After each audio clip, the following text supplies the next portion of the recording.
Alô, nação! Aquele abraço! Saudações rubro-negras! Aqui quem vos fala é o Kleber Pereira, o número um. Parabéns, Flamengo, pela vitória de ontem. Eu gostaria de saber o que aconteceu anteriormente ao jogo de ontem, porque o time foi bem. Será que houve alguma reunião entre direção, jogadores e comissão técnica? Isso é uma dúvida que está pairando na minha cabeça. Queridos, antes de mais nada, eu gostaria de pedir o seguinte: faça inscrição no canal, deixe seu like, comente e acione o sininho de notificações. Combinado? Tamo junto. Queridos, vitória do Flamengo, 3-0 sobre Universidade Católica, classificação para as oitavas de final, enfim. Como eu destaquei aqui no título, o que acontece? O Flamengo ele atuou muito bem ontem, embora é, tenhamos conhecimento de que o adversário não é um parâmetro para nós compararmos a atuação do Flamengo, até porque teoricamente é um adversário fraco, mas enfim, a gente tem que ressaltar essa vitória. Mas, no meu entender, essa vitória ainda não serve como parâmetro para poder verificar se o Flamengo de fato no futuro ele vai ter um bom desempenho ou não. Até porque essa dúvida paira na cabeça do torcedor rubro-negro. Com relação ao desempenho do time, eu também gostei. Por quê? Eu observei que o time atuou dentro de campo com raça, um novo astral se estabeleceu ali e até mesmo determinação. Alguns jogadores deram tudo de si naquela partida. Enfim, eu notei também que no primeiro tempo o time atuou de uma forma mais ofensiva, com suas linhas altas, pressionando ali a saída de bola do adversário. Porém, o mesmo problema ocorreu de novo. Ou seja, no segundo tempo, o time teve uma baixa de rendimento físico. Isso constata mais uma vez que o Flamengo está com algum problema com relação à parte física. Com relação a Paulo Souza, será que ele está aliviado em relação a essa vitória de ontem?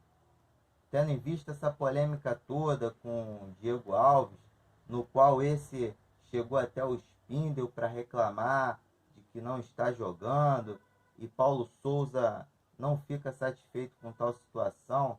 Enfim, será que o clima tá bom ali? Na minha concepção, eu acredito no seguinte: é, não é necessário exatamente ter uma boa relação pessoal. Se tiver uma relação profissional boa, perfeito para mim também. Porque o que a gente quer, eu, você, torcedor rubro-negro, é a vitória do time e títulos. Pouco me importa, isso na minha concepção, se Paulo Souza gosta do Diego Alves ou não. Para mim, como eu já falei, o que importa são vitórias, tá ok? E aí eu estava fazendo uma reflexão de como estava ou como está a cabeça de Paulo Souza nessa situação de vitória. Será que ele está aliviado, mesmo com essa confusão toda envolvendo ele e Diego Alves? Ele até durante a partida e depois da partida ele teve um gesto bonito de tentar reunir os jogadores. Enfim, mesmo alguns jogadores não terem comemorado os gols com ele, mas ele parece que está se empenhando para que um clima de bem-estar possa estabelecer ali. Na minha concepção também, eu não acredito que ele esteja querendo ir embora do Flamengo. É uma situação a ser estudada, entendeu? E vocês podem observar também a seguinte observação que eu fiz aqui.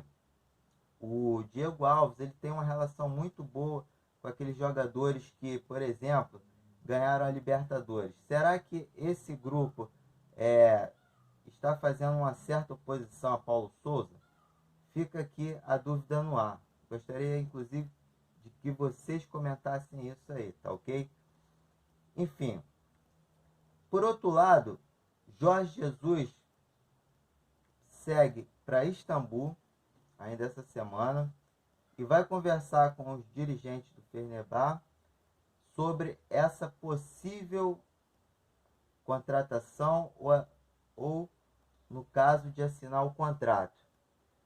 E se ele for, a esperança acaba. Enfim, teremos nesse momento Jesus apenas como um mito. E eu fazendo uma reflexão, eu pensei no seguinte: Jorge Jesus, no período em que atuou pelo Flamengo, ele conseguiu 5 títulos e obteve apenas 4 derrotas. Será que ele se arriscaria deixar um contrato milionário que vai deixar a sua família super bem para assumir o Flamengo numa situação a qual está, ou seja, em que está neste momento, com essa crise generalizada? Eu acredito que ele não vem. E com a iminente probabilidade de assumir a seleção brasileira. Ainda tem isso, que o torcedor rubro-negro não pode esquecer. Agora eu gostaria de comentar o seguinte: a atuação de alguns jogadores. Eu vou começar aqui com o Hugo. A situação do Hugo é delicada. Nós, tendo essa visão humana, uma visão sobre o próximo, a gente percebe que o Hugo ele está muito pressionado. Ontem a torcida vaiou bastante, ele pegava na bola e recebia vaias. Em alguns momentos ele se colocou um pouco inseguro com relação às jogadas. E, enfim, eu até faço um apelo para que a torcida pegue menos no pé desse atleta, para que ele possa respirar, refletir e atuar com uma certa pujança no que se refere à confiança, tá? Eu peço esse favor à torcida, tendo visto que vocês estão vendo esse vídeo. E além disso, a gente tem problemas com o Diego Alves, como eu citei anteriormente, essa confusão envolvendo ele e o técnico, e o goleiro Santos, que ainda se encontra no departamento médico. E para Paulo Souza, o goleiro predileto, preferido, número 1, é o Hugo. Com relação à zaga, eu assim gostei da atuação do Rodrigo Caio com o Pablo, embora eles não estejam jogando constantemente, mas tudo indica que essa será a zaga titular do Flamengo. Com relação a Gabigol perdeu 3 gols. Ele às vezes se apresenta instável. Numa jogada fácil ele erra, numa difícil ele acerta. Enfim, Gabigol precisa melhorar. Eu não sei exatamente o que está acontecendo com esse atleta. Arrascaeta, o nosso gênio, foi bem. Eu considero uma atuação discreta. Com relação ao BH, a mesma coisa, uma atuação discreta, embora tenha se colocado muito no jogo, com disposição, raça, enfim. Arão tem meus créditos, vem constantemente fazendo os gols e já está sendo inclusive uma marca registrada dele fazer gol de cabeça, isso já vem a longo prazo. E parabéns, Arão, você está indo muito bem. Treina mais para você fazer bastante gol de cabeça para a nação rubro-negra. Everton Ribeiro, é só aquele lance dele em que ele, na condução da bola, deu um chapéu no adversário, valeu o ingresso. Esquece. Com relação a Pedro, eu inclusive coloquei lá no card o seguinte: Pedro fez um gol, um golaço ou um gol de placa? Eu gostaria que vocês comentassem. E outra questão que eu quero falar aqui a respeito do Pedro é a seguinte: vocês já imaginaram se o Pedro sai do Flamengo e ele faz uma atrocidade dessa contra o nosso time? Meus amigos, não vou enganar vocês não. Vocês iriam morrer de tédio, de desgosto, porque seria muito triste. Inclusive o Pedro, ele já deu também indícios, ele se declarou publicamente que no meio do ano ele veria a sua situação no Flamengo. Na minha concepção, eu, sendo diretoria, conversaria com Pedro calmamente, com o treinador, porque ao mesmo tempo que o Pedro está numa situação delicada, na qual ele tem possibilidades de ser titular desse time sim, ele se encontra na reserva. E isso de fato prejudica a carreira dele.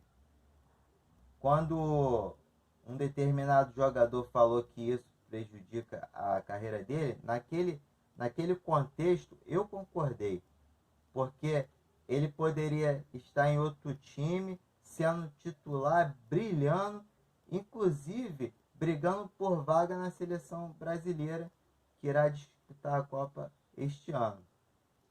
Queridos, essas foram as informações do pós-jogo, o meu comentário, o meu ponto de vista, e desejo a vocês um bom dia e fiquem com Deus. Aquele abraço do número 1, Kleber Pereira.